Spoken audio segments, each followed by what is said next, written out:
which is about the miraculous nature of the Qur'an being a signpost to the transcendent. What I mean by this is that the Qur'an can only be best explained by the fact that it is a divine book. And I'm going to use the inimitability of the Qur'an for this. Now, what do I mean by inimitability? What I mean by inimitability is that the Qur'an cannot be emulated, reproduced, matched, or copied with regards to its literary and linguistic features. And this has a Quranic drive. In the Qur'an, which is the book of the Muslims, in the 2nd chapter, the Qur'an says, and if you are in doubt, talking to the whole of humanity here, to the secularists, to the atheists, to the agnostics, those sitting on the fence, those in the fence, talking to everyone. If you are in doubt about this book, which we have sent down to our servant, referring to the Prophet Muhammad sallallahu alaihi wasallam, then bring one single chapter like it and call on your witnesses and your supporters and your thinkers and your philosophers and your scientists and your Dr. Ed Buckners if you are actually truthful. And this challenge, brave challenge, has a historical backdrop too. The famous Arab historian Ibn Rashid, he states that the Arabs at the time of revelation, over 1400 years ago, were Arabic linguists par excellence. They were the best at expressing themselves in the Arabic tongue. This is why he says that the only time the Arabs used to celebrate was on the birth of a boy and when a poet rose amongst them. Now this inimitability, this matchlessness, this inability for humanity to try and copy the Qur'an has been testified by many Western and Eastern academics. For example, A.J. Arbery, the famous translator of the Qur'an and the famous Orientalist, he said, for the Qur'an is neither prose nor poetry, but a unique fusion of both. And there are many reasons why the Qur'an cannot be matched or copied from a linguistic perspective. Some of these reasons include its unique literary form, its peak of eloquence, its unique linguistic genre, and its abundance of rhetorical devices. Now, you don't have to know anything technical about this, but just to let you know that there are key, cogent arguments for the inimitability of the Qur'an. Hence, Paul Casanova, in April 1909 at the College of France, spoke about the linguistic power of the Qur'an.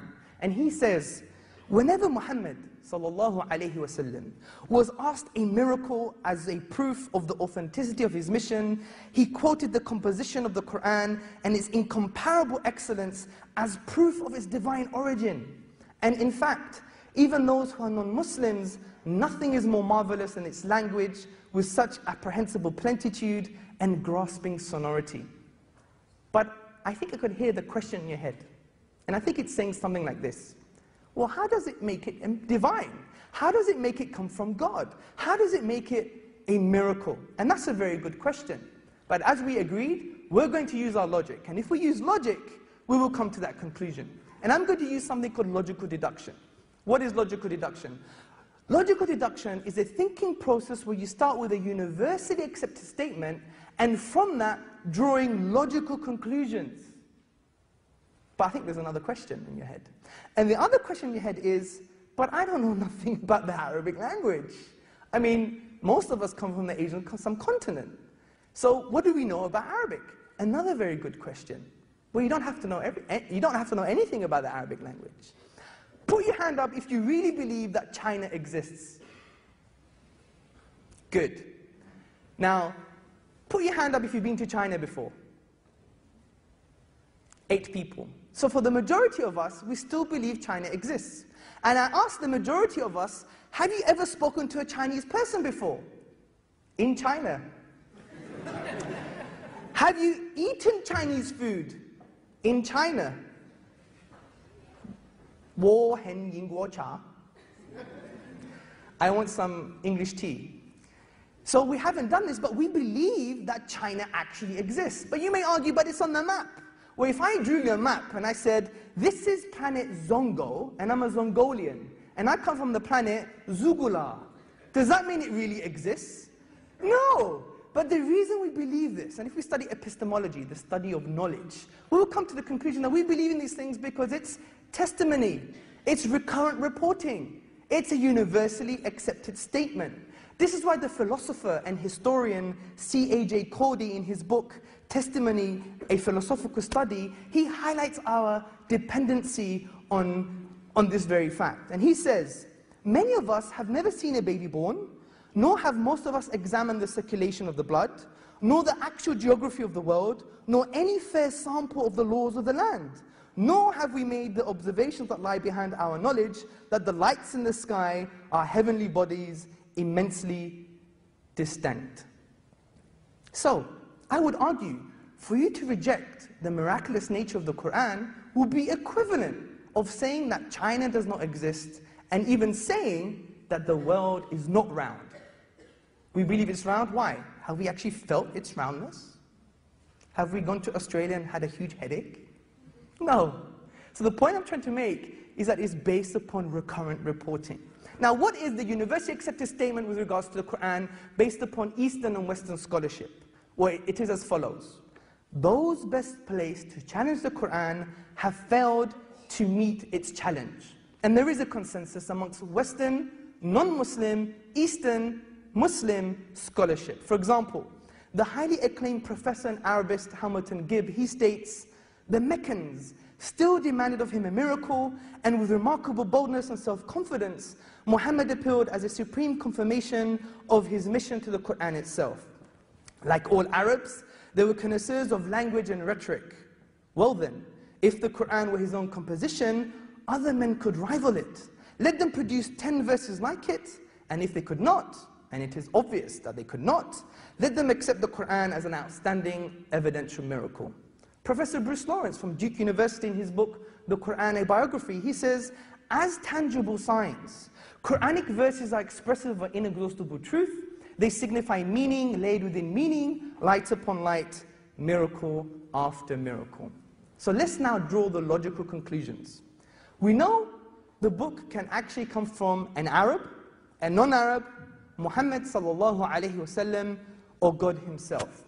Now, firstly, the Qur'an could not have come from an Arab because the Arabs at the time of revelation, who were the best placed to challenge the Qur'an, the Arabic linguists par excellence, failed to challenge the Qur'an.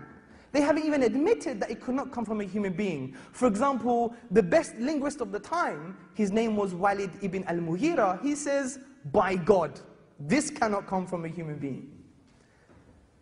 The Qur'an could not have come from a non-Arab, because obviously you need to know the Arabic language in order to successfully challenge the Qur'an.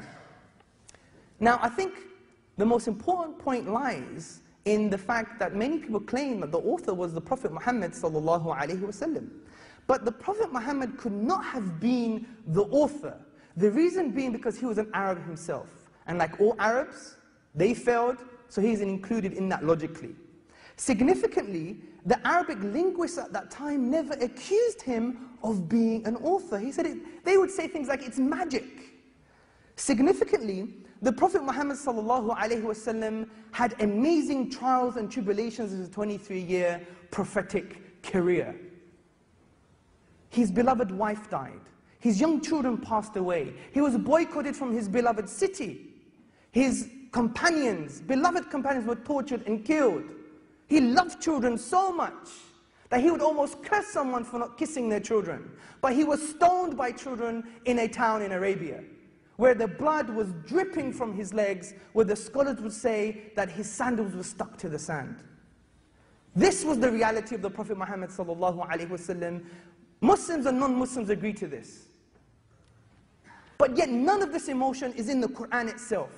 This is a psycholinguistic impossibility. When you read Shakespeare, some of Shakespeare is in Shakespeare. When you read Homer, some of Homer's work is in Homer.